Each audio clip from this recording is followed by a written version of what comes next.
Assalamualaikum warahmatullahi wabarakatuh. Perkenalkan, nama saya Rahma Purwasi dengan NIM 21000052006 dari kelas 2E PGSD Fakultas Keguruan dan Ilmu Pendidikan Universitas Ahmad Dahlan.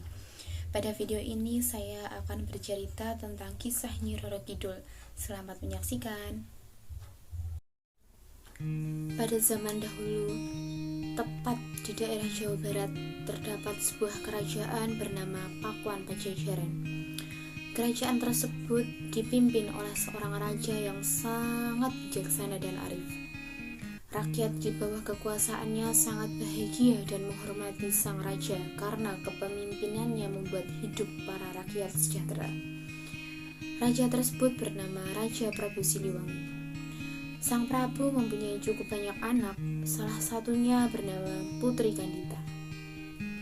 Ia adalah seorang gadis yang sangat cantik jelita, baik hati, dan memiliki sifat yang sama seperti ayahnya.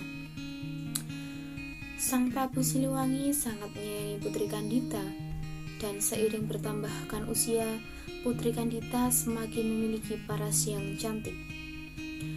Dan karena ia merupakan anak tunggal, maka ia adalah sang calon pewaris tahta Raja Prabu Siliwangi kelak.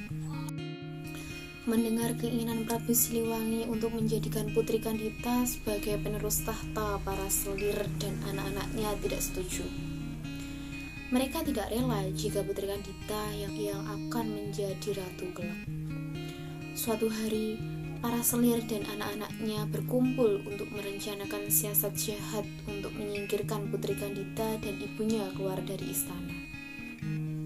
Untuk melancarkan rencananya, mereka meminta bantuan kepada seorang penyihir sakti yang tinggal di sebuah desa terpencil yang memiliki berbagai macam ilmu hitam. Suatu hari, tanpa sepengetahuan raja, para selir dan anaknya mendatangi penyihir tersebut, dan dengan memberikan imbalan yang diminta sang penyihir, selir dan anaknya ingin Putri Kandita serta permaisurinya diberi kutukan agar tidak menjadi pewaris tahta sang raja. Tanpa menunggu lama, sang penyihir melaksanakan tugasnya. Dengan ilmu hitam, ia menyihir Putri Kandita dan ibunya agar menderita penyakit kusta. Suatu hari, ketika bangun dari tidurnya, Putri Kandita dan ibunya berubah menjadi buruk rupa. Tubuh yang awalnya mulus, bersih, dan kuning langsat seketika berubah. Tubuh keduanya dipenuhi dengan porok dan mengeluarkan bau yang tidak sedap. Putri Kandita dan sang permaisuri mengidap penyakit kusta yang tak kunjung sembuh. Prabu Siliwangi yang merasa heran melihat penyakit aneh pada kedua orang kesayangannya itu langsung memanggil tabib istana untuk melakukan pengobatan.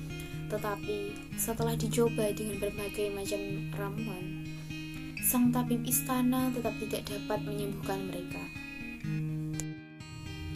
Penyakit Putri Kandita dan ibundanya bertambah parah. Tubuh mereka semakin lemah karena tidak dapat mencerna makanan dan minuman. Putri Kandita yang masih muda dapat bertahan menghadapi penyakit yang dideritanya.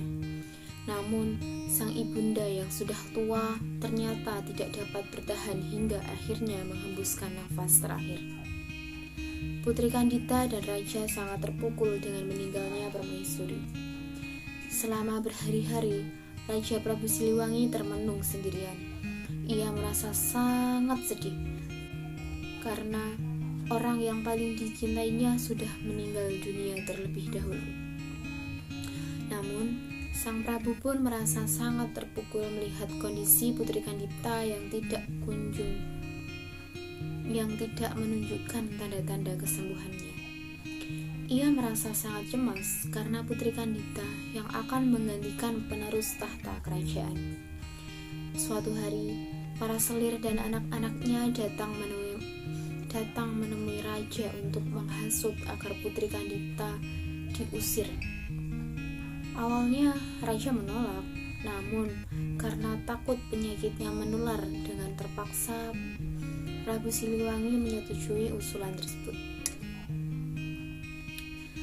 Tanpa sepengetahuan raja, Selir dan saudara-saudaranya, Putri Kandita yang mendengar pembicaraan tersebut sangat kecewa dan ia memutuskan untuk melarikan diri dari istana. Dalam suasana hati yang sedih, bingung, dan tidak menentu, Putri Kandita berjalan keluar dari istana tanpa tujuan yang pasti. Selama berhari-hari, ia berjalan tanpa arah hingga akhirnya tiba di pesisir pantai selatan Pulau Jawa yang memiliki banyak batu karang dan ombak besar. Di salah satu batu karang itu dia kemudian beristirahat hingga akhirnya tertidur karena kelelahan. Dalam tidurnya, Putri Kandita bermimpi mendengar sebuah suara gaib yang menyuruhnya menjeburkan diri ke laut agar penyakitnya sembuh dan sehat seperti sedia kala.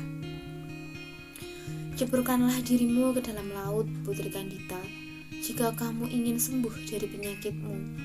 Kulitmu akan mulus seperti sedia kala. Putri Kandita pun terbangun dari tidurnya. Ia lalu merenung meresapi kata-kata gaib tersebut karena ragu apakah suara itu merupakan sebuah wangsit atau hanya orang iseng yang membisiki saat dia tertidur. Tetapi setelah melihat sekeliling, sejauh mata memandang, yang ada hanyalah hamparan pasir putih beserta ombak bergulung-gulung di sekitarnya. Oleh karena itu, yakinlah Putri Kandita bahwa suara gaib tadi merupakan sebuah wangsit yang harus dia laksanakan demi kesembuhan dirinya. Meyakini bahwa suara itu sebuah wangsit, Putri Kandita segera melakukan yang diperintahkan. Sangat ajaib, ketika menyentuh air, seluruh tubuh Putri Kandita yang dihinggapi borok berangsur-angsur hilang dan menjadi mulus kembali. Kesembuhan Putri Kandita tidak membuatnya kembali ke istana. Dia lebih memilih untuk menetap di pantai selatan dan berbaur dengan penduduk sekitar yang sebagian besar berprofesi sebagai nelayan. Sejak tinggal di sana, Putri Kandita sangat terkenal karena kecantikan yang ia miliki. Banyak pangeran dari berbagai kerajaan datang untuk melamarnya. Namun, dari sekian banyak yang melamarnya, Putri Kandita sama sekali tidak tertarik. Sebagian dari mereka mundur karena Putri Kandita mengajukan syarat yang sangat sulit.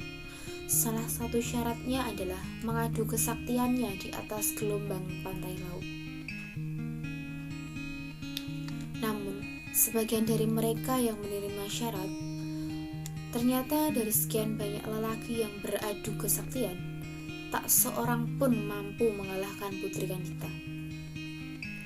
Mereka akhirnya menjadi pengikut setia yang selalu mengawal sang putri kemanapun dia pergi. Sejak itulah Putri Kandita dikenal sebagai Ratu Penguasa Laut Selatan